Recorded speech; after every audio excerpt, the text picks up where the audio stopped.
man, no? Ay, nakita ka. Hi, Jem! Hi, Jem!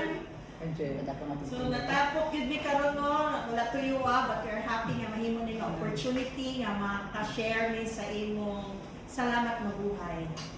Yes. Hi Jem, welcome to the club. Eh, si si Tata, si Bong ako. Upat na tangan na dire. Tani siya, duga ra mo ni. Nagdegosyo. Sige. So, sakto na nga panahon na nagkatapok mate, no? Wala na siya ano ba? Dili tinuyo. So, Gemma, pila ta ka years nagkauban, no? About siguro 30 years ka pin, no? Yan ako lang madumduman nimo. Cool good ka, no? Kung naay kami dito, grabe na naman ako, space na kaayon eh. Ito kang Gemma, wala mag-smile na si Gemma. Pero pareha mo, no? Pareha ko. May sila kabagay-bagay ni sila ni Bong ni Kuan ni Luisa, cool lang. Hello, Jem! Hindi mo pa-stress. So, finally no, nagdungan na gyud ta nga ni-retire. So, I can remember no, working side by side with you nga grabe gyud, you are a woman of deep faith, no, ang imuhang kuan sa Ginoo. And I can remember your kindness and compassion nga you go out of your way, no, nga hindi mo extra mile just to help. Nga sa hinganan anak nga sa dili nimo mabuhat ang sa imo pero unahon nimo ang uban sa pagtabang. So I wish you a happy retirement, Jem, no, nga mahimo na gyud nimo ang imong gusto nga mabuhat, no, especially sa church. So God bless, Jem, and good health always. Hi, Jem. Salamaton din ko, Jem, nga naka-ano ko karon. Nakabisit ka kasi ng bago nga office. Niya, nagkita kami for a long time. Salamat kayo, Lord. And then, Jem, take this opportunity to thank God nga nakasunod. I know nga, pagsunod ako sa DTI, ikaw yung una na ako na kuhaan sa, asa mong DTI yun, ha? Siya di una, gabi, friendly, facilitative.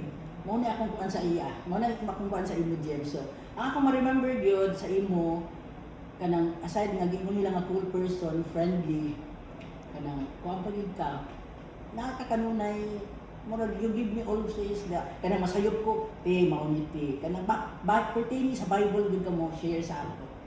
O niya, ang ikakuan ako nga, katong nahagbong gigos, yes, nga, ganang, na problema ko nga, hala, ginoon ko na ako dito sa hospital niya, sa'yo naman ka sa admin lagi, di ko admin adto, di ko ang kuni, ambot ko ni si Rene, istingan mag-ipilihan one, na AO at the same time, so, paghago na ko adto, ikaw yun, i-assume sa ako kuan nga, without, nakisa may nagkuan dito, ako, anak na kalisto, ha? Ikaw, Jim? Lagi kapingog lagi sila, kay ako may nagkuan dito, na ako nga, salamat kayo, Jim, ha? So, dito na ako nakuan si Jim, mga anak, kagrabe, no? Ako, anak, di ko kayo, anak mo, kuan, anak, ako ang nalabi ko ikaw galing ng trabaho mo, pero siya wag yun, siya nagtanday. So, ato na-retire na ko, siya gay akong mag-ulan, Jim, whatever, basta problema diha, kung sa bahimongon ko mga admin proposal, Jim, tanawa na ni Jim, kay pagpili ko Brenda po, kay Maybay na siya mga kuan, minsan, okay naman na siya.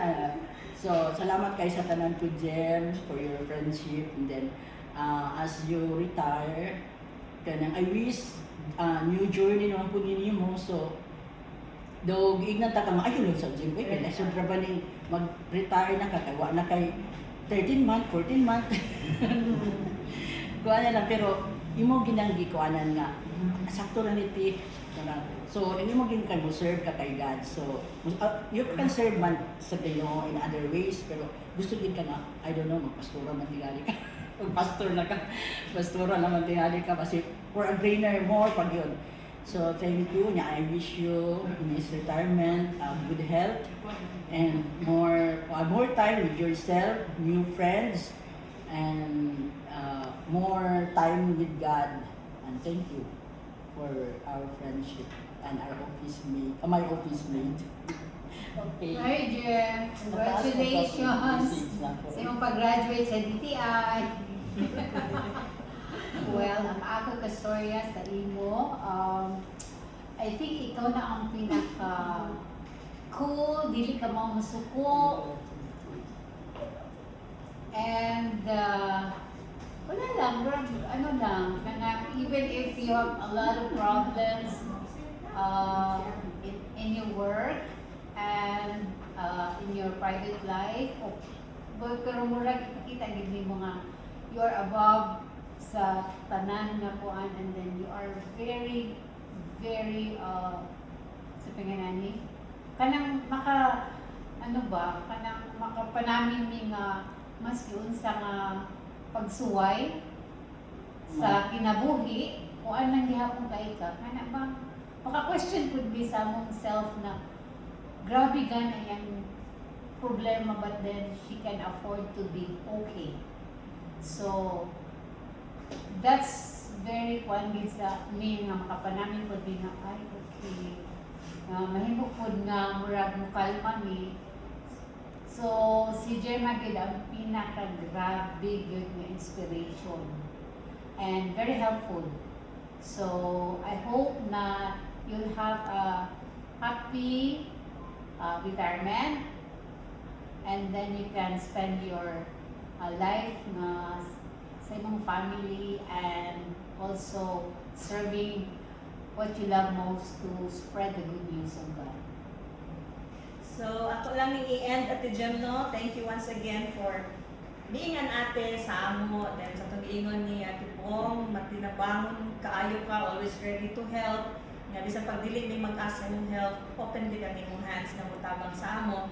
Then thank you for the prayers. No, na kadaganan ka na mo pod sa mga concerns na mo, dili lang sa office, but then bisan pa sa personal. So among ibiya sa imo ay hatag ang verse sa number 6:24-26. The Lord bless you and keep you. The Lord make His face shine on you and be gracious to you. So sa imong pag-retire karon, mas daghan na kag time kang God, but bisita-bisita lang pod gihapon sa DTI Caraga o sa DTI Luzon del Norte. Apas sa may puhon sa inyo ni Dodong. Kami na lang duha na tigit sa DTI Caraan and si Rosie. So God bless Ate Jem. Yay! God bless them.